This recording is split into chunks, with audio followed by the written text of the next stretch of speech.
अब हम आप लोगों को आज पढ़ाएंगे इलेक्ट्रिक डाइपोल। ठीक है, तो हेडिंग कर लें, और ये हेडिंग है इलेक्ट्रिक डाइपोल। ठीक है, क्या है heading? Electric dipole. Di means two, two poles. देखो, आप लोगों ने पढ़ा होगा HCl मॉलिक्यूल के बारे में।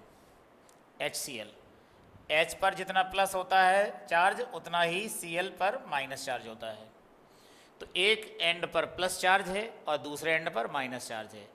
ऐसे मॉलिक्यूल्स हमारे क्या कहलाएंगे? Electric dipole. तो हम इसमें इलेक्ट्रिक डाइपोल को इस तरह से रिप्रेजेंट करेंगे। ये है माइनस क्यू चार्ज और ये है प्लस क्यू चार्ज। तो मैंने अभी HCl का एग्जांपल दिया ना, H पे क्या होता है? एक एंड पर प्लस चार्ज, Cl पर क्या होता है? Minus charge. तो एक एंड पर माइनस चार्ज हो गया, एक एंड पर प्लस चार्ज हो गया, और क्या बन गया? ये डाइपोल बन गया। इन दोनों चार्जेज के बीच की डिस्टेंस को रिप्रेजेंट करने के लिए हमने ये लाइन बना दी, और इन दोनों चार्जेज के बीच की जो डिस्टेंस होती है उसे हम कहेंगे 2a। ठीक है, तो हम इलेक्ट्रिक डाइपोल की डेफिनेशन लिख लें। हाँ, लिखें। An electric dipole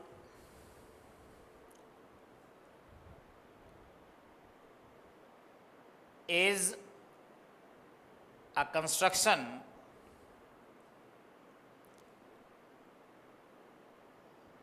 in which two equal and opposite charges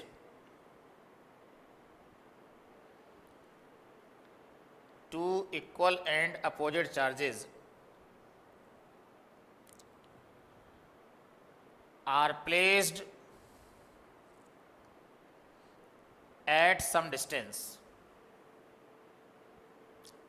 ठीक है, तो यहां पर इक्वल एंड अपोजिट चार्जेस हैं, are placed at some distance. कितनी डिस्टेंस है? 2a।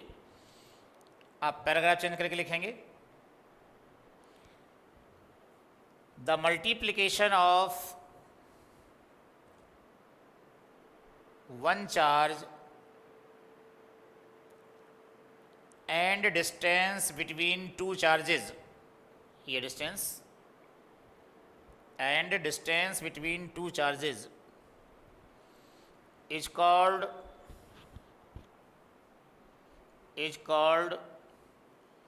dipole moment। क्या कहेंगे हम उसको? Dipole moment. अब ये डायग्राम बना लें, और इसके नीचे डाइपोल मोमेंट का फार्मूला भी लिख देंगे। Dipole moment P equal to, मैंने बताया, वन चार्ज और दोनों चार्जेस के बीच की डिस्टेंस का मल्टीप्लाई करना है, तो Q इंटू 2a। और इसमें एक बात याद रखें, डाइपोल मोमेंट हमारी वेक्टर क्वांटिटी है, तो in vector form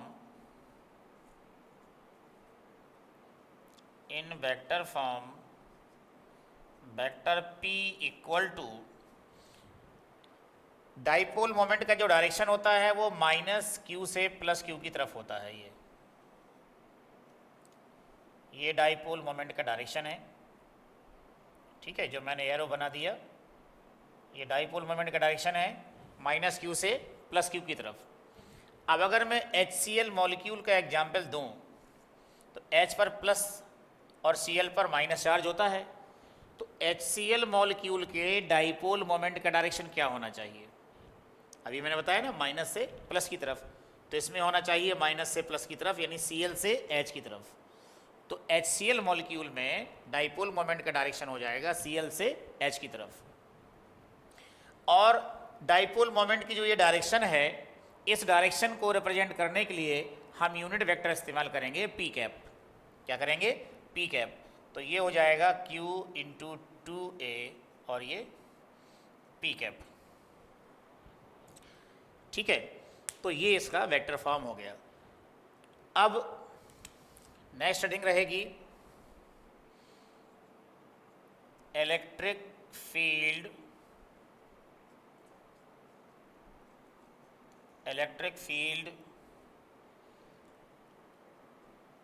eight axial point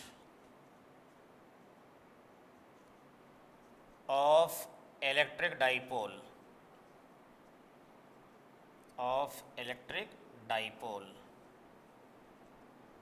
ये हेडिंग है electric field at axial point of electric dipole. याद रखें, इस एक्सियल पॉइंट को हम एंड ऑन पोजीशन कहते हैं। क्या बोलते हैं? And on position. ठीक है, आप जरा समझिए, यहाँ पर मैं यहाँ डायग्राम बना देता हूँ। ये आपका माइनस क्यू चार्ज है और ये प्लस क्यू चार्ज है, तो ये डाइपोल हो गया। ये माइनस क्यू और प्लस क्यू से होकर के जो ये लाइन जा रही है, इसी लाइन को हम एक्सिस ऑफ द डाइपोल कहते हैं। क्या बोलते हैं? इस लाइन को जो माइनस क्यू और प्लस क्यू से होकर जा रही है, और आगे भी ये लाइन जा रही है आगे भी, तो इसे हम क्या बोलेंगे? Axis of the dipole. ये देखो मैं डॉट डॉट डॉट लाइन बना रहा हूँ, तो इस पूरी लाइन को ही हम एक्सिस ऑफ डाइपोल कहेंगे। और एक पॉइंट हमारा इसी एक्सिस पर है और उस पॉइंट का नाम है ए। इस पॉइंट पर हम निकालना चाहते हैं इलेक्ट्रिक फील्ड। ठीक है, यहाँ दो इलेक्ट्रिक फील्ड होंगे, एक तो प्लस क्यू चार्ज है तो उसके कारण भी यहाँ इलेक्ट्रिक फील्ड होगा, और एक माइनस क्यू चार्ज है तो उसके कारण भी यहाँ इलेक्ट्रिक फील्ड होगा। ठीक है, अब ये जो मिडिल पॉइंट है, मिडिल पॉइंट ओ हो गया, और मिडिल पॉइंट से लेकर के पॉइंट ए तक की जो डिस्टेंस है ये हो गई आर। कितनी डिस्टेंस हो गई? आर। और अभी हमने बताया था कि मिडिल से लेकर के प्लस क्यू तक, देखो यहाँ पूरी डिस्टेंस कितनी है? 2a। ठीक है, यहाँ कितनी डिस्टेंस है? 2a। तो ये तुम्हारा माइनस क्यू से प्लस क्यू तक 2a है, तो मिडिल पॉइंट से कितना हो गया? ये हो जाएगा a। ठीक है, इसी तरह से ये वाली भी हो जाएगी a। अब हम डायग्राम बना लेंगे। थोड़ा एक चीज़ और समझ लो, प्लस क्यू के कारण जो यहाँ ए पर इलेक्ट्रिक फील्ड होगा उसका डायरेक्शन क्या होगा। तो मैं अभी कई बार बता चुका हूँ कि किसी भी पॉइंट पर अगर आपको इलेक्ट्रिक फील्ड का डायरेक्शन पता करना है तो क्या करना चाहिए? उस पॉइंट पर एक पॉजिटिव टेस्ट चार्ज रख देना चाहिए। अब पॉजिटिव टेस्ट चार्ज पर जिस डायरेक्शन में फोर्स लगेगा उसी डायरेक्शन में इलेक्ट्रिक फील्ड होगा। तो प्लस क्यू के कारण फोर्स लगेगा क्यू नॉट पर टूवर्ड्स राइट, तो ये इलेक्ट्रिक फील्ड हो गया। और ये प्लस क्यू के कारण है तो हमने इसको लिख दिया ई सफिक्स प्लस क्यू, ऊपर एरो बना देंगे। अब इस प्लस क्यू नॉट पर माइनस क्यू के कारण भी फोर्स लगेगा, और माइनस क्यू के कारण जो फोर्स लगेगा वो अट्रैक्शनल होगा, क्योंकि ये माइनस चार्ज है तो ये प्लस क्यू नॉट को अपने तरफ रोटेट करेगा, इसलिए इधर फोर्स लगेगा उसके कारण। तो ये हो गई electric field E suffix minus Q. इसमें भी एरो बना दें, क्योंकि इलेक्ट्रिक फील्ड में डायरेक्शन होता है तो एरो बनाना है। अब इसमें जो डाइपोल मोमेंट है वो डाइपोल मोमेंट का डायरेक्शन मैं अभी बता चुका हूँ, कहाँ की कहाँ तरफ होता है? माइनस क्यू से प्लस क्यू की तरफ। वेक्टर पी का डायरेक्शन है ये, वेक्टर पी का मतलब डाइपोल मोमेंट। तो ये जो वेक्टर पी है ये टूवर्ड्स राइट है, और टूवर्ड्स राइट डायरेक्शन को रिप्रेजेंट करने के लिए हम सिंबल लेंगे पी कैप। कौन सा? P cap. तो ये वाले डायरेक्शन को रिप्रेजेंट करने के लिए सिंबल हो गया पी कैप। तो ये वाला जो लेफ्ट वाला डायरेक्शन है इसको रिप्रेजेंट करने का सिंबल क्या हो जाएगा? Minus P cap. ठीक है, अब मुझे ज़रा बताइए हमें कहाँ फाइंड करना है इलेक्ट्रिक फील्ड? तो we have to find electric field at point A. ठीक है, पहली बात ए पर हमें इलेक्ट्रिक फील्ड निकालना है। तो अब हम प्लस क्यू से लेकर ए तक की डिस्टेंस फाइंड करेंगे और माइनस क्यू से लेकर के ए तक की डिस्टेंस फाइंड करेंगे। तो distance of point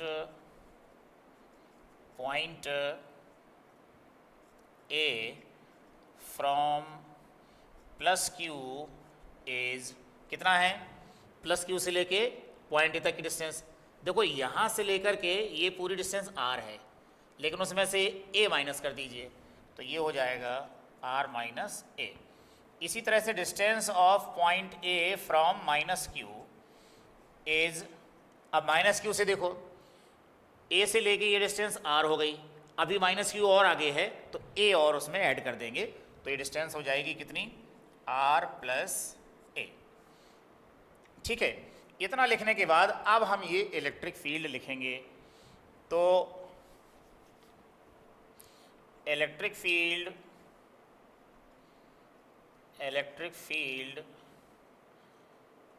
eight point A due two point charge, कौन सा point charge, plus Q, point charge plus q is कितना है, ये वाला ई सफिक्स प्लस क्यू वेक्टर ऊपर लगा देंगे। ठीक है, तो प्लस क्यू के कारण यहाँ जो इलेक्ट्रिक फील्ड है वो कौन सा है, ये है, वही मैंने यहाँ लिखा हुआ है। अब इसका फार्मूला लगा दें, आप लोग जानते हैं E इक्वल टू होता है 1/4 pi epsilon naught into Q upon are square. ये फार्मूला यूज होगा यहाँ पर। ठीक है, अब यहाँ पर करना क्या है, आपको केवल ई न लिख करके लिखेंगे ई सफिक्स प्लस क्यू, ऊपर एरो बनाएंगे और यहाँ जो आर है, आर होता है चार्ज से पॉइंट तक की डिस्टेंस। तो चार्ज ये हो गया, पॉइंट ये हो गया, यानी प्लस क्यू से ए तक की डिस्टेंस चाहिए हमको, और प्लस क्यू से ए तक की डिस्टेंस कितनी है, आर माइनस ए। तो यहाँ पर हम लिखेंगे आर माइनस ए का होल स्क्वायर। ओके, अब डायरेक्शन भी लिख दें। देखो जरा, इसका डायरेक्शन क्या है, टुवर्ड्स राइट, और टुवर्ड्स राइट वाली डायरेक्शन को किससे रिप्रेजेंट करना है, पी कैप से, तो ये हो जाएगा पी कैप। ओके, तो ये तुम्हारा हो गया। अब इसके बाद माइनस क्यू के कारण यहाँ इलेक्ट्रिक फील्ड है, वो भी लिख देंगे। तो electric field at point A due two point charge minus Q is कितना है, ये वाला ई सफिक्स माइनस क्यू, ऊपर एरो बनाएंगे। ठीक है, अब इसका फार्मूला लिख देते हैं, बिल्कुल सेम, यहाँ प्लस क्यू था तो यहाँ माइनस क्यू लिखा जाएगा, equal to 1/4 pi epsilon naught into Q upon, अब डिस्टेंस कितनी हो जाएगी, माइनस क्यू से लेकर के ए तक की डिस्टेंस कितनी है, आर प्लस ए, तो ये हो जाएगी आर प्लस ए का होल स्क्वायर और माइनस पी कैप। वाई, क्यों माइनस पी कैप, क्योंकि ये तुम्हारा लेफ्ट डायरेक्शन में है। देखो ई माइनस क्यू लेफ्ट में है और लेफ्ट डायरेक्शन को रिप्रेजेंट करने के लिए क्या है, unit vector minus P cap. ठीक, तो हमने यहाँ दोनों इलेक्ट्रिक फील्ड फाइंड कर लिए। अब दोनों इलेक्ट्रिक फील्ड फाइंड करने के बाद क्या करना है, रिजल्टेंट इलेक्ट्रिक फील्ड। तो अब नीचे से लिखेंगे हम रिजल्टेंट इलेक्ट्रिक फील्ड,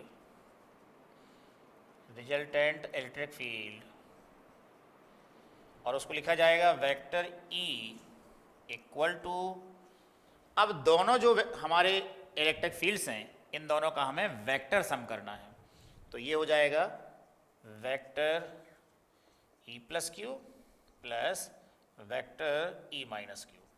ठीक है, तो अब आप लोगों के दिमाग में कन्फ्यूजन आया होगा कि ये दोनों इलेक्ट्रिक फील्ड अपोजिट डायरेक्शन में हैं, तो आपने यहाँ माइनस क्यों नहीं किया। वो रीज़न ये है क्योंकि हम केवल मैग्नीट्यूड जब निकालते हैं तब इनको माइनस कर देते हैं। अब हम यहाँ क्या कर रहे हैं, मैग्नीट्यूड भी ले रहे हैं और डायरेक्शन भी ले रहे हैं, इसलिए हमने जो है प्लस किया है और वो माइनस आ जाएगा। देखो यहाँ पर पी कैफ है, यहाँ माइनस पी कैफ है, तो वो आगे कैलकुलेट हो जाएगा। ठीक है, अब रखें इसकी वैल्यू। जब इसकी वैल्यू रखेंगे, देखें ध्यान से इधर, vector E equal to 1/4 pi epsilon naught q upon r minus a का whole square p cap plus 1/4 epsilon naught q upon r plus a का होल स्क्वायर और ये माइनस पी कैप। अब ये जो माइनस पी है ये वाला, ये माइनस पी का मल्टीप्लाई इस प्लस से हो जाएगा तो माइनस में हो जाएगा ना। तो यहाँ पर आएगा vector equal to 1/4 epsilon naught q upon r minus a पर whole square p cap minus ये वाला माइनस यहाँ आ गया तो 1/4 epsilon naught q upon r plus a का होल स्क्वायर और ये पी कैप। ओके, तो जो यहाँ पर अपोजिट डायरेक्शन की वजह से माइनस होना चाहिए था ये देखो माइनस होके आ गया। अब हम क्या करेंगे 1/4 एप्सिलॉन नॉट कॉमन आएगा, दोनों में है, क्यू भी कॉमन आएगा, दोनों में है, पी कैप भी कॉमन आएगा, ये भी दोनों में है। ठीक है, तो कॉमन लेके हम इसको कैलकुलेट करेंगे। तो ये क्या आएगा देखते हैं। ये आएगा vector E equal to, common ले लेते हैं, 1/4 एप्सिलॉन नॉट इंटू क्यू, ये पी कैप को हम बाद में कॉमन ले लेंगे तो यहाँ बचेगा 1/r माइनस ए का whole square minus 1/r plus a का होल स्क्वायर और ये पी कैप मैं बाद में लिख देता हूँ। ठीक है, अब हम यहाँ एलसीएम ले लेंगे तो ये आएगा, एलसीएम लेना है तो एलसीएम लेने के लिए क्या करना है, नीचे वालों का मल्टीप्लाई कर लेना है। तो यहाँ r माइनस ए है, यहाँ r प्लस ए है, तो इन दोनों का जब मल्टीप्लाई करेंगे तो ये हो जाएगा are square minus A square और इस पर भी पावर 2 है, इस पर भी पावर 2 है तो हम यहाँ पर पावर 2 लगा देंगे। ठीक है, अब ये पहुँच जाएगा इधर और ये पहुँच जाएगा इधर तो ये हो जाएगा r प्लस ए का whole square minus r minus a का होल स्क्वायर और ये पी कैप। ओके, जब आगे हम बढ़ेंगे तो हमको मिलेगा यहाँ पर होल स्क्वायर ब्रैकेट ब्रेक कर दें तो आर स्क्वायर प्लस ए स्क्वायर प्लस 2ar ये आ जाएगा और यहाँ पर क्या आएगा, यहाँ भी आएगा आर स्क्वायर प्लस ए स्क्वायर माइनस 2ar आ जाएगा और ये देखो पी कैफ है ही बाहर, अपॉन में R square minus A square का होल स्क्वायर। अब अगले स्टेप के बारे में अगर हम सोचें तो इसमें माइनस का देखो अंदर मल्टीप्लाई हो जाएगा तो ये माइनस में हो जाएगा, ये माइनस में हो जाएगा और ये क्या हो जाएगा, प्लस में हो जाएगा। तो हम इसको इस तरह से कर सकते हैं कि देखें अगले स्टेप में इस तरह से लिख देते हैं। चलो आगे बढ़ा देते हैं, 1/4 एप्सिलॉन नॉट क्यू और ये आपका हो जाएगा are square plus A square plus 2ar minus R square minus A square plus 2ar और पी कैप तो रहेगा ही रहेगा, ये पी कैप लिखा हुआ है ध्यान से देखें तो ये हो जाएगा are square minus A square पर होल स्क्वायर। अब यहाँ देखो आर स्क्वायर कैंसिल हो गया, ए स्क्वायर कैंसिल हो गया, 2ar और 2ar मिलकर कितना हो जाएगा, 4ar। ठीक है, तो अब हम इसको आगे कैलकुलेट कर लेंगे, आगे कैलकुलेट करना है 2ar कर देंगे और 2ar मिलके 4ar हो जाएगा और देखो ये चीज़ आ जाएगी vector E equal to 1/4 epsilon naught Q, ऊपर रहेगा 4ar upon are square minus A square पर होल स्क्वायर और ये पी कैप। यहाँ पर एक थोड़ा सा एडजस्टमेंट करना है इसमें आगे पीछे। देखो ये जो 4ar है उसको हम लिख सकते हैं 2a इंटू 2r और अपॉन में R square minus A square का होल स्क्वायर रहेगा ये पी कैप। अब ये जो q इंटू 2a है, q इंटू 2a ध्यान से देखना, q इंटू 2a को क्या लिख सकते हैं, यहाँ क्या लिखा था मैंने, q इंटू 2a को p लिखा था तो यहाँ p लिख देंगे तो ये हो जाएगा vector equal to 1/4 epsilon naught p into 2r upon are square minus A square का होल स्क्वायर और पी कैप। तो ये हो गया, ठीक है, ये हमारा एक्सियल पॉइंट पर इलेक्ट्रिक फील्ड आ गया। अब इसमें एक कंडीशन लगाना है हमको। कंडीशन ये लगाना है कि जैसे ये जो माइनस क्यू और प्लस क्यू के बीच की डिस्टेंस है, ये जो डिस्टेंस देख रहे हैं माइनस क्यू और प्लस क्यू के बीच की, ये बहुत छोटी डिस्टेंस है। तो यहाँ पर ये जो ए है, ए बहुत ही छोटा है, तो a square is very very less than क्या हो जाएगा, आर स्क्वायर। ठीक है, तो अगर ए स्क्वायर बहुत छोटा है तो हम इसको नेग्लिजिबल कर मान लेंगे और इसको छोड़ देंगे, तो फिर क्या बचेगा, आर स्क्वायर बचेगा। Then vector E equal to 1/4 pi epsilon naught P into 2r upon are square पर होल स्क्वायर, और ये पी कैप। याद रखिए r की पावर 4, और ये जो r की पावर 4 है, r की पावर 4 ऊपर भी r है, तो r और r की पावर 4 ही कैंसिल हो जाएगा, तो r की पावर 3 अपॉन में आएगा। तो ये बन जाएगा vector E equal to 1/4 pi epsilon naught 2p, ऊपर केवल 2p रह जाएगा, r खत्म, अपॉन r की पावर 3 p कैप। ठीक, तो ये हो गया electric field at axial point. तो बहुत ही इंपॉर्टेंट डेरिवेशन है, बिल्कुल इसको तैयार रखेंगे। ओके, अब हम पढ़ेंगे electric field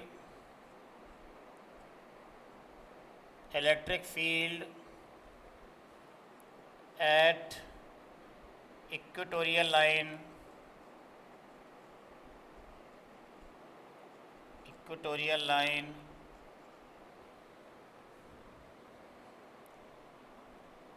of electric dipole.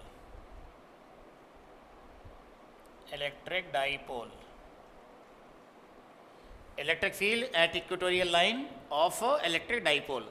Equatorial line को हम ब्रॉड साइड ऑन पोजीशन भी कहते हैं, ब्रॉड साइड ऑन पोजीशन।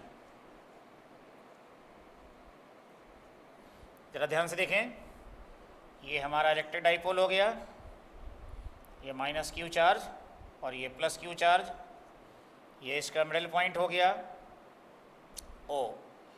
और आप जानते हैं ओ से लेके प्लस क्यू तक की डिस्टेंस कितनी होती है, ए, और माइनस क्यू तक की डिस्टेंस कितनी होती है, ए। अब ये जो माइनस क्यू और प्लस क्यू को मिलाने वाली जो लाइन है, ये वाली, इस लाइन का हम परपेंडिकुलर बाइसेक्टर ले लें। परपेंडिकुलर बाइसेक्टर का मतलब है बीचों बीच जाने वाली परपेंडिकुलर लाइन, ये। ठीक है, तो ये है इक्वेटोरियल लाइन, और इक्वेटोरियल लाइन पर एक ये पॉइंट है, इस पॉइंट पर हमें इलेक्ट्रिक फील्ड फाइंड करना है, इस पॉइंट पर, और मिडिल पॉइंट से यहाँ तक की डिस्टेंस है r। ठीक है, अब मुझे ये बताइए यहाँ पर कितने इलेक्ट्रिक फील्ड होंगे, दो। एक तो प्लस क्यू के कारण इलेक्ट्रिक फील्ड होगा, दूसरा माइनस क्यू के कारण भी इलेक्ट्रिक फील्ड होगा। अब डायरेक्शन पता करने के लिए मैंने बताया था, जहाँ भी आपको इलेक्ट्रिक फील्ड का डायरेक्शन पता करना हो तो वहाँ क्या करना चाहिए, एक पॉजिटिव टेस्ट चार्ज रख लेना चाहिए। इस पॉजिटिव टेस्ट चार्ज पर जिस डायरेक्शन में फोर्स लगेगा उसी डायरेक्शन में इलेक्ट्रिक फील्ड होगा। तो ज़रा देखिए, प्लस क्यू के कारण इस प्लस क्यू नॉट पर फोर्स लगेगा इस डायरेक्शन में, तो बस इसी डायरेक्शन में आपका इलेक्ट्रिक फील्ड हो गया। तो प्लस क्यू के कारण जो यहाँ इलेक्ट्रिक फील्ड है वो इस डायरेक्शन में है। अब माइनस क्यू फोर्स लगाएगा प्लस क्यू नॉट पर, अट्रैक्शनल, तो ये जो है इधर फोर्स लगेगा, तो बस इसी डायरेक्शन में इलेक्ट्रिक फील्ड हो जाएगा। और यूँ, तो ये जो इलेक्ट्रिक फील्ड है इसे हम कहेंगे ई सफेक्स माइनस क्यू, वेक्टर लगा देंगे, तो ये दो इलेक्ट्रिक फील्ड आ गए। ठीक है, अच्छा, हमें इसकी कोई ज़रूरत नहीं है, इस पॉइंट का नाम हम ए लिख देते हैं, और अब हम नीचे से लिखेंगे we have to find electric field, कहाँ पर, electric field at point A. Okay, तो यहाँ दो फील्ड हैं, तो इलेक्ट्रिक फील्ड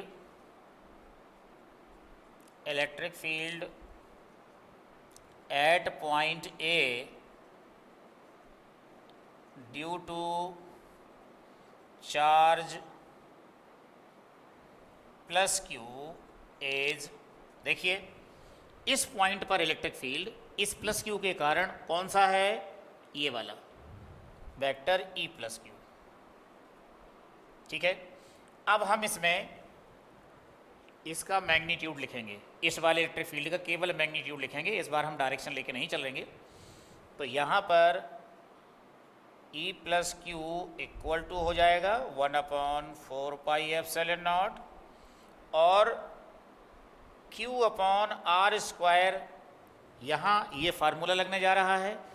r क्या है, चार्ज से पॉइंट तक की डिस्टेंस, तो चार्ज ये है, पॉइंट ये है, तो हमको ये डिस्टेंस चाहिए होगी, और ये डिस्टेंस के लिए हमें क्या करना पड़ेगा, इस वाले राइट एंगल ट्रायंगल में हम लगाएंगे पाइथागोरस थ्योरम।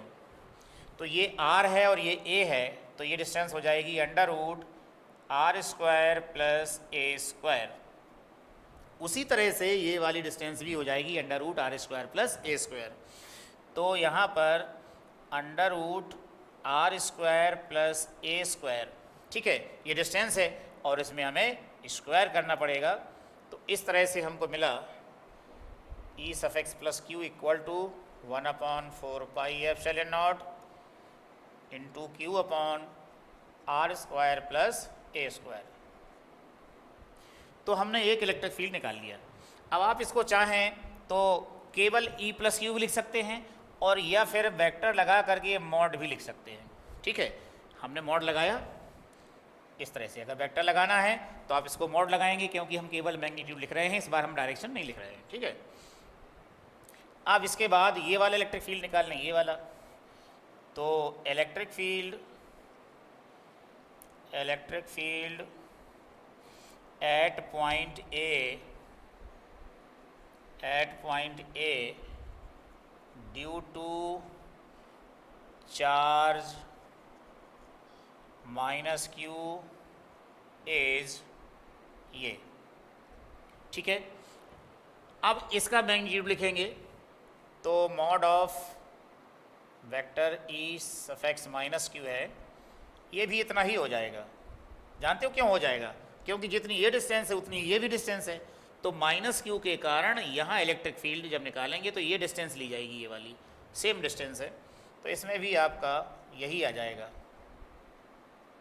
अब देखो हमारे पास दो इलेक्ट्रिक फील्ड हैं और दोनों का मैग्नीट्यूड क्या है, सेम। तो जब दो इलेक्ट्रिक फील्ड का मैग्नीट्यूड सेम होता है तो इन दोनों का जो रिजल्टेंट होगा इनके जस्ट बीचों बीच आएगा। जस्ट बीचों बीच मतलब इस डायरेक्शन में आएगा, और ये रिजल्टेंट को रिप्रेजेंट करने के लिए हम इन दोनों से E + Q से और E - Q से एक क्या बनाए, पैरेललोग्राम बनाएंगे, और पैरेललोग्राम का जो डायगोनल होगा वही रिजल्टेंट होता है। तो पैरेललोग्राम देखो हम बना रहे हैं, और पैरेललोग्राम बनाने के लिए हमें क्या करना है, ऐसे पैरेललोग्राम बनाने के लिए हमने यहाँ से एक लाइन ड्रॉ की है इसके पैरेलल। ठीक है, यहाँ से लाइन ड्रॉ करेंगे, लेकिन वो लाइन किसके पैरेलल होगी, इस लाइन के पैरेलल होगी। तो पैरेललोग्राम बन जाएगा हमारा ऐसे, और ये हमारा जो रिजल्टेंट है इसका डायगोनल बना दें, और ये ऐसे आ जाएगा। अब तो ये रिजल्टेंट हो गया वेक्टर E। अब ये जो रिजल्टेंट है मैंने बताया कि इन दोनों इलेक्ट्रिक फील्ड के बीचों बीच है। बीचों बीच का मतलब ये हुआ कि अगर हम इस एंगल को 2θ मान लें तो ऊपर कितना हो जाएगा, θ, नीचे कितना हो जाएगा, θ, और ये एंगल भी आपका θ होगा। ठीक है, अब हम ये तो रिजल्टेंट हमने बना दिया। अब मैग्नीट्यूड हम कैसे फाइंड करेंगे, कभी भी आपको रिजल्टेंट निकालना हो तो जितने भी इलेक्ट्रिक फील्ड आपके हैं उनका कंपोनेंट कर लें। हमारे पास दो इलेक्ट्रिक फील्ड हैं, एक इलेक्ट्रिक फील्ड ये है, एक इलेक्ट्रिक फील्ड ये है, इनके कंपोनेंट कर लेंगे। और देखो कंपोनेंट करके हम बताते हैं। इधर ये आपके दोनों इलेक्ट्रिक फील्ड है, ये इलेक्ट्रिक फील्ड है आपका ई सफिक्स प्लस क्यू। मैं केवल मैग्नीट्यूड लिख रहा हूँ, इस बार डायरेक्शन नहीं लिख रहा हूँ। और इसका जो है ई सफिक्स माइनस क्यू। ये एंगल कितना है? थीटा। ये एंगल कितना है? थीटा। अब इस इलेक्ट्रिक फील्ड के दो कंपोनेंट कर लो। एक कंपोनेंट तो होगा जिधर से थीटा बन रहा है, तो जिधर से थीटा बनता है वो वाला कंपोनेंट होता है कॉस में, E suffix plus q cos theta. और इस कॉस थीटा वाले कंपोनेंट के परपेंडिकुलर डायरेक्शन में एक दूसरा कंपोनेंट हो जाएगा, तो ये वाला हो गया हमारा ई सफिक्स प्लस क्यू, ये साइन में रहेगा, साइन थीटा। इसी तरह से यहाँ भी देखिए, ये जो ई माइनस क्यू है इसका कंपोनेंट भी एक इधर होगा और वो भी कॉस में होगा, तो ये हो जाएगा E suffix minus q cos theta. और ये वाला आ जाएगा E suffix minus q sine theta. एक बात देखने की है कि जो E plus q sine theta और E minus q sine theta है, ये मैग्नीट्यूड में तो इक्वल है। देखो यहाँ पर दोनों सेम मैग्नीट्यूड आए थे ना, जितना यहाँ आया जितना यहाँ आया, तो ये दोनों एक दूसरे से कैंसिल हो जाएंगे।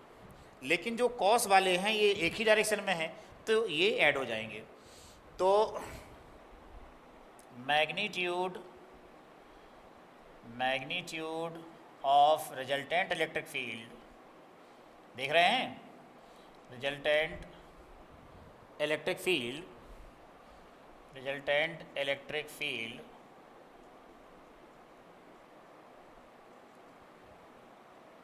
E इक्वल टू, दोनों कंपोनेंट ऐड कर देंगे, ये वाले दोनों कंपोनेंट ऐड हो जाएंगे, तो ये हो जाएगा इतना और ये भी इतना। अब एक बात बता दें, जो E प्लस क्यू है और E माइनस क्यू है, इनका मैग्नीट्यूड तो सेम है, तो हम इसको इस तरह से लिख देंगे, ये और ये दोनों ऐड हो जाएंगे तो 2 टाइम्स हो जाएगा। यानी हम इसको लिख सकते हैं E plus q cos theta multiply by 2, कर सकते हैं ना, सेम चीज़ है, ऐड हो रही है। अब यहाँ पर E प्लस क्यू की वैल्यू रख देते हैं 1/4 pi epsilon naught q upon, ये देखो रखा है, आर स्क्वायर प्लस ए स्क्वायर। अब कॉस थीटा हमको चाहिए, तो कॉस थीटा हम राइट एंगल ट्रायंगल से निकालते हैं। और देखो ये है राइट एंगल ट्रायंगल हमारा, यहाँ देखें ध्यान से, इधर ये राइट एंगल ट्रायंगल है, हाँ ये वाला, ये राइट एंगल ट्रायंगल है ये वाला। तो यहाँ से हम कॉस थीटा निकाल लेंगे, तो कॉस थीटा इक्वल टू हो जाएगा बेस अपॉन हाइपोटेन्यूस, यानी ए अपॉन ये under root r square plus ए स्क्वायर। अब इधर देखें तो ये हो जाएगा a upon under root r square plus A square into 2। अब हम इसको थोड़ा एडजस्ट करते हैं आगे पीछे, देखो कैसे करना है। Q यहाँ पर है, इस 2 को यहाँ ले लें, इस 2 को इसके साथ ले लेंगे, तो ये 2a अपॉन, यहाँ देखो आर स्क्वायर प्लस ए स्क्वायर, ब्रैकेट पर पावर कितनी है, यहाँ ब्रैकेट पर पावर 1 है, लेकिन यहाँ ब्रैकेट लगा के पावर कितनी लिख सकते हैं 1/2, तो 1 और 1/2 को ऐड कर देंगे, तो ये हो जाएगा are square plus A square की पावर 3/2। अब आप जानते हैं Q इंटू 2a किसके इक्वल होता है, ये डाइपोल मोमेंट P के इक्वल होता है, तो हम यहाँ पर लिख देंगे equal to 1/4 pi epsilon naught, ये P हो जाएगा, और आर स्क्वायर प्लस ए स्क्वायर की पावर कितना हो जाएगा 3/2, ये आया। अब यहाँ पर ये मैग्नीट्यूड आ गया। If a square very less than r square, मतलब कहने का ये है कि यहाँ देखें जरा ध्यान से, ये जो a है ये बहुत छोटा है और r ज़्यादा है, तो जब a बहुत छोटा है तो उसका जब स्क्वायर करेंगे तो और भी छोटा हो जाएगा, इसलिए हमने यहाँ लिख दिया a square very less than r square. अगर ये पोजीशन आ जाएगी तो आप ए स्क्वायर को नेग्लिजिबल कर दें और इसको छोड़ देंगे, तो फिर क्या आएगा, देन अब मैं इसको यहाँ लिख देता हूँ, तो और ये हो जाएगा equal to 1/4 pi epsilon naught P upon are square, अब ए स्क्वायर नहीं लिखेंगे, उसको हम छोड़ रहे हैं, पावर 3/2, ये 2 कैंसिल हो जाएगा, तो इक्वल टू हो गया 1/4πε0 p/r³। देखो मैंने यहाँ लिखवाया a square very very less than r square. Exam में यही चीज़ जानते हो कैसे आएगी, वो कहेगा स्मॉल डाइपोल, तो कभी भी वो स्मॉल डाइपोल कहता है इसका मतलब होता है a square very very less than r square, और ए स्क्वायर को हम नेग्लिजिबल कर देंगे। ठीक, अब जरा हम वेक्टर फॉर्म में लिखें इसको, तो इन वेक्टर फॉर्म याद रखो, ये जो इलेक्ट्रिक फील्ड है रिजल्टेंट वाला है, अब उस डायग्राम में हम देखेंगे, देखें जरा ध्यान से इधर, ये जो इलेक्ट्रिक फील्ड है टूवर्ड्स लेफ्ट है ना, टूवर्ड्स लेफ्ट, और जो डाइपोल मोमेंट होगा यहाँ पर -q से +q की तरफ होगा, तो ये हो जाएगा तुम्हारा टूवर्ड्स राइट। ये आपका डाइपोल मोमेंट है, डायग्राम में बना सकते हैं, इसको बना लें तो अच्छा रहेगा। ठीक है, तो इलेक्ट्रिक फील्ड है टूवर्ड्स लेफ्ट और डाइपोल मोमेंट कहाँ है, टूवर्ड्स राइट, दोनों अपोजिट है ना। तो अगर हम टूवर्ड्स राइट के यूनिट वेक्टर को पी कैप लेंगे, तो फिर टूवर्ड्स लेफ्ट वाले को क्या लेंगे, -p कैप। तो हम वेक्टर ई के लिए -p कैप यूज करेंगे और वेक्टर पी के लिए क्या यूज करेंगे, p कैप। तो towards right p cap, towards left -p cap. तो हम यहाँ पर लिख देंगे vector E equal to 1/4πε0 p/r³ और ये -p कैप। ठीक है, तो देखो ये हो गया हमारा इक्वेटोरियल लाइन पर इलेक्ट्रिक फील्ड। इसमें और एक्सियल लाइन में अगर कंपेयर करें तो एक्सियल लाइन के लिए क्या आया था, वेक्टर ई इक्वल टू आया था 1/4πε0 2p/r³ आया था और p कैप आया था। तो अगर इक्वेटोरियल लाइन वाली इलेक्ट्रिक फील्ड और एक्सियल लाइन वाले इलेक्ट्रिक फील्ड को कंपेयर करोगे तो पहली बात तो ये है कि इसमें p आया और इसमें 2p आया। इसका मतलब है कि इक्वेटोरियल लाइन पर जो इलेक्ट्रिक फील्ड होगा वो हमारे एक्सियल लाइन का हाफ होगा, और डायरेक्शन देखो क्या है, अपोजिट है। तो जो इक्वेटोरियल लाइन पर जो इलेक्ट्रिक फील्ड है वो p के अपोजिट है, लेकिन एक्सियल लाइन पर जो इलेक्ट्रिक फील्ड है वो p के डायरेक्शन में है। इसमें p कैप आया है जबकि इसमें क्या आया, -p कैप। ठीक है, तो ये तुम्हारी एक्सियल लाइन है। एक्सियल लाइन का इलेक्ट्रिक फील्ड किसके पैरेलल है, p के, लेकिन ये जो इक्वेटोरियल लाइन पर इलेक्ट्रिक फील्ड है वो हमारे p के अपोजिट यानी एंटी पैरेलल है। ओके, तो ये जो है यहाँ तक डेरिवेशन आपको नोट करना है, ये नहीं, ये तो एक्सियल लाइन का था, वो तो मैं कंपेयर कराने के लिए मैंने बताया था। ठीक है, तो यहाँ तक नोट कर लेंगे। हाँ भाई, तो अब हम पढ़ेंगे torque on electric dipole in a uniform electric field. Torque, ठीक है, किस पर टॉर्क, इलेक्ट्रिक डाइपोल पर। कहाँ रखा है electric dipole, uniform electric field में। तो ध्यान दें, ये मैं पैरेलल लाइंस बना रहा हूँ। ये पैरेलल लाइंस रिप्रेजेंट करती हैं कि इस जगह पर यूनिफॉर्म इलेक्ट्रिक फील्ड है और वो यूनिफॉर्म इलेक्ट्रिक फील्ड हो गया वेक्टर ई। अब इसमें हम एक इलेक्ट्रिक डाइपोल रखेंगे, ये रखा है देखो, ये -q चार्ज है और ये है +q चार्ज। इलेक्ट्रिक फील्ड में जब हमने डाइपोल को रखा तो उसके +q चार्ज पर फोर्स लगेगा इलेक्ट्रिक फील्ड के डायरेक्शन में, हमेशा लगता है। +q चार्ज पर इलेक्ट्रिक फील्ड के डायरेक्शन में फोर्स लगता है। तो ये इलेक्ट्रिक फील्ड है टूवर्ड्स राइट, तो +q चार्ज पर इलेक्ट्रिक फील्ड के डायरेक्शन में टूवर्ड्स राइट फोर्स लगेगा, वेक्टर F, और इसका फार्मूला होता है F इक्वल टू QE, इस पर लगने वाला force F equal to QE। अब जो -q चार्ज है, इस -q चार्ज पर कहाँ फोर्स लगना चाहिए, इलेक्ट्रिक फील्ड के opposite. Electric field towards right है तो अपोजिट यानी टूवर्ड्स लेफ्ट लगना चाहिए। तो ये हमारा हो गया vector F dash equal to -QE। जानते हो यहाँ पर मैंने माइनस क्यों लिया, क्योंकि इलेक्ट्रिक फील्ड के अपोजिट है। अब हम इसमें निकालें net force on the dipole. तो अगर हम नेट फोर्स इस पे निकालेंगे तो ये हो जाएगा वेक्टर F प्लस ये हो जाएगा वेक्टर F डैश, इस पे आया देखो QE और उस पर कितना आया था माइनस क्यू ई, कितना हो गया 0। नेट फोर्स डाइपोल पर कितना है 0। तो अगर नेट फोर्स 0 है तो ये जो तुम्हारा डाइपोल है ये ट्रांसलेशनल मोशन नहीं करेगा, मतलब आगे की तरफ नहीं खिसकेगा ना पीछे की तरफ खिसकेगा। Therefore there is no translational motion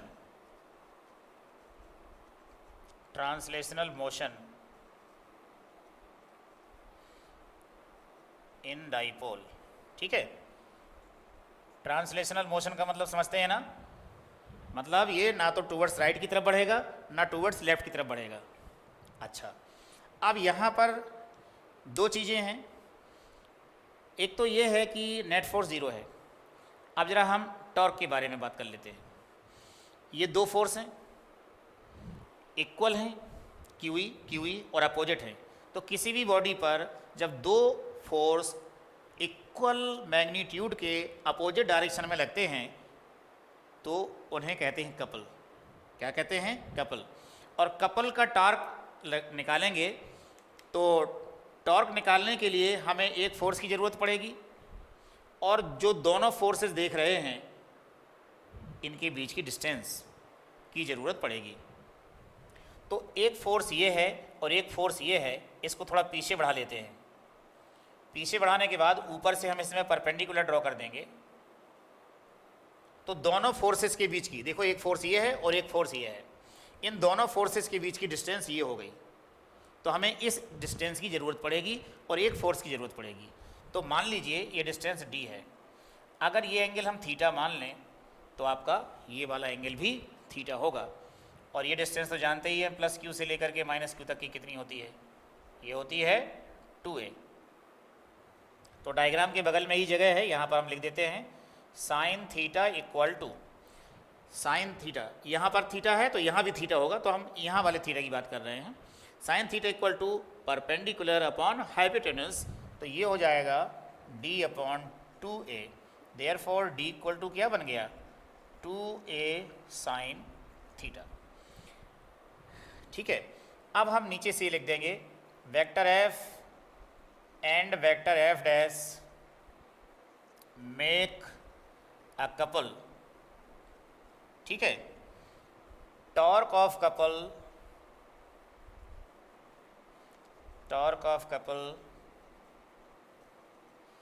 tau से रिप्रेजेंट करेंगे।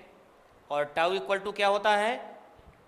दोनों फोर्स नहीं, केवल एक फोर्स, तो F इंटू दोनों फोर्सेस के बीच की डिस्टेंस, और दोनों फोर्सेस के बीच की डिस्टेंस कितनी है? d। तो ये हो जाएगा d। अभी मैं टॉर्क का केवल मैग्नीट्यूड निकाल रहा हूँ, इसलिए मैंने कहीं पर भी एरो नहीं बनाया। लास्ट में बनाएंगे, वेक्टर फॉर्म लिख देंगे। F की जगह पर हम क्या लिख देंगे? QE। और d की जगह क्या लिख देंगे? ये देखो कहाँ गया? 2a sine theta. तो ये हो जाएगा 2a साइन थीटा। तो ये आया हमारा tau equal to Q into 2a एक साथ कर दें और E साइन थीटा हम अलग कर दें। अब हम Q इंटू 2a की जगह पर क्या लिखेंगे? Q इंटू 2a होता है हमारा डाइपोल मोमेंट और P से रिप्रेजेंट करते हैं, तो टाउ इक्वल टू हो जाएगा PE साइन थीटा। तो ये टॉर्क आ गया।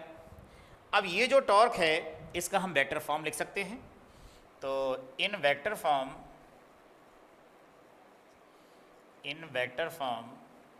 वेक्टर टाउ इक्वल टू, देखो वेक्टर फॉर्म जब लिखते हैं तो लेफ्ट में हमने देखा टाउ है, ये हमारी वेक्टर क्वांटिटी होती है, इसलिए हमने इस पर एरो लगा दिया। अब राइट में जो P है ये भी वेक्टर क्वांटिटी है और E है ये भी वेक्टर क्वांटिटी है, तो यहाँ दोनों पर हमें एरो बनाना पड़ेगा। और ये जो साइन थीटा है, तो साइन थीटा हमारे क्रॉस प्रोडक्ट को रिप्रेजेंट कर रहा है, इसलिए हम यहाँ बीच में क्रॉस बना देंगे और साइन थीटा नहीं लिखेंगे अब, क्योंकि साइन थीटा इसी के बीच में कवर हो गया। तो वेक्टर फॉर्म हमारा ये हो जाएगा। ठीक है, तो नेट फोर्स तो 0 था यहाँ पर, लेकिन टॉर्क इसमें है, तो नेट फोर्स 0 है, इसलिए आगे पीछे मोशन तो नहीं करेगा, ट्रांसलेशनल मोशन तो नहीं करेगा। ये जो हमारा डाइपोल है ये आगे पीछे मोशन नहीं करेगा, लेकिन इस टॉर्क की वजह से इसमें रोटेशनल मोशन जरूर होगा। क्या होगा? Rotational motion. अब यहाँ पर जब रोटेशनल मोशन होगा तो ये हमारा डाइपोल इस तरह से आते आते इलेक्ट्रिक फील्ड के पैरेलल भी आ जाएगा। और अगर हमने डाइपोल को ऐसे रख दिया जैसे मैं अपना मार्कर रख रहा हूँ, तो फिर ऐसे ऐसे ऐसे ऐसे चलते एंटी पैरेलल हो जाएगा। तो ये तुम्हारा डाइपोल इलेक्ट्रिक फील्ड के पैरेलल भी हो सकता है और इलेक्ट्रिक फील्ड के एंटी पैरेलल भी हो सकता है। तो यहाँ पर 3 पोजीशन पॉसिबल हैं। अब वो तीनों जरा से देख लेते हैं। ठीक है, तो पोजीशन फर्स्ट इसकी ये हो सकती है, पोजीशन 1 में इलेक्ट्रिक फील्ड और डाइपोल मोमेंट एक ही डायरेक्शन में हो जाएं। ठीक है, तो जो हमारा डाइपोल इस तरह से रखा हुआ था ऐसे, वो घूम करके यूं आ गया, और जो वेक्टर p है, वेक्टर p तो जानते हैं ना डायरेक्शन क्या होता है, -q से +q की तरफ, तो ये वेक्टर p हो गया। अब जरा देखिए, वेक्टर p का डायरेक्शन है टूवर्ड्स राइट, इलेक्ट्रिक फील्ड का डायरेक्शन टूवर्ड्स राइट। अगर ये पोजीशन है तो आपका थीटा इक्वल टू क्या हो जाएगा, 0, और इस समय ये स्टेबल इक्विलिब्रियम में होगा। ठीक है, तो कौन सा है ये, स्टेबल इक्विलिब्रियम, स्टेबल इक्विलिब्रियम। अब दूसरी पोजीशन ये हो सकती है, देखो ध्यान से इधर, दूसरी पोजीशन ये वाली हो सकती है कि ये जो डाइपोल मोमेंट हमने अभी बनाया था ये इलेक्ट्रिक फील्ड के डायरेक्शन में था, अपोजिट भी हो सकता है। तो ये तुम्हारा इलेक्ट्रिक फील्ड हो गया और इस तरह से डाइपोल है -q और ये +q। अब डाइपोल मोमेंट कहाँ होगा, -q से +q की तरफ होता है, तो ये हो जाएगा ऐसे वेक्टर p। देखिए अब वेक्टर p है टूवर्ड्स लेफ्ट, वेक्टर e है टूवर्ड्स राइट, अपोजिट है ना, तो दोनों के बीच का एंगल कितना हो गया, 180 डिग्री। ये होती है अनस्टेबल इक्विलिब्रियम, अनस्टेबल इक्विलिब्रियम। ठीक है, अनस्टेबल इक्विलिब्रियम हो गया। अब इसमें तीसरी पोजीशन भी हो सकती है। वैसे तो पोजीशन बहुत सारी हो सकती है, एंगल बदलते जाइए तो बहुत सारी पोजीशन हो जाएंगी, लेकिन मैं थर्ड पोजीशन की बात करूंगा, और वो ये हो सकता है कि ये तुम्हारा जो इलेक्ट्रिक फील्ड है उसके परपेंडिकुलर रखा जाए डाइपोल इस तरह से, ये +q है और ये क्या है, -q है, डाइपोल मोमेंट हो जाएगा ऐसा। अब बताइए, वेक्टर e तो इधर है, वेक्टर p इधर है, दोनों के बीच का एंगल कितना हो गया, ये हो गया 90 डिग्री। और जब 90 डिग्री हो जाएगा तो ये tau equal to PE sin 90, और sin 90 की वैल्यू मैक्सिमम होती है, तो टाउ भी मैक्सिमम होगा, तो टाउ इज मैक्सिमम। ठीक है, तो टॉर्क हमारा कब मैक्सिमम होगा, जब हम डाइपोल को इलेक्ट्रिक फील्ड के परपेंडिकुलर रखेंगे। और स्टेबल कब होगा डाइपोल, जब थीटा इक्वल टू 0 होगा। अनस्टेबल कब होगा, जब थीटा इक्वल टू 180 होगा। ठीक है, तो ये तुम्हारी डिफरेंट पोजीशंस थी और वो टॉर्क था। ओके, नोट कर लें इसको।